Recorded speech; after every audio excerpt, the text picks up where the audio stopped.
about 71 million travelers in Minnesota each year. That's 13 times the population of our state. Sales, we're about a $12 billion industry. You probably hear that figure mentioned a lot in a lot of different circles when we're talking about why we need to keep leisure and hospitality strong in Minnesota. And it's an industry sector that's been growing over 47% since the year 2000.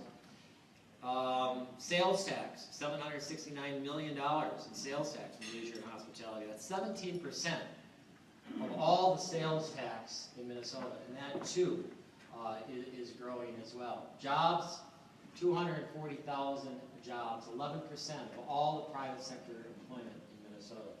And I'm specifically talking about the leisure and hospitality jobs that we have in the state of Minnesota. This doesn't account for all of those secondary jobs upon which our industry depends. And I think you know here in Brainerd, that's why I think Lisa and the Chamber is so involved in tourism, because it's not just the tourism jobs.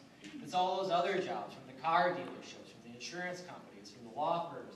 All those depend on a strong tourism economy. This is just an interesting statistic we got from the Department of Revenue. I wanted to throw in here about the importance of resorts to Minnesota.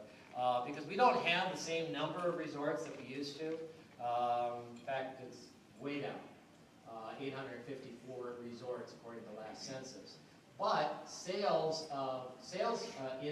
from those 854 resorts are up. We're up up to 251 million in 2011. Sales tax is up.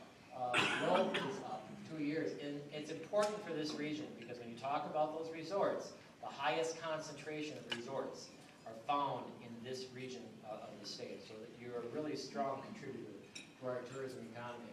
Now, when I talk about that content engagement, that's sort of a new thing, and I think it fits into the theme of this conference. It's not just the number of users that come to your website. It's how they're interacting with your information, how they're interacting with your database, how they're using it on their mobile sites, how they're using it on their websites, how they're sharing information with friends, because that's a real key influencer of how people make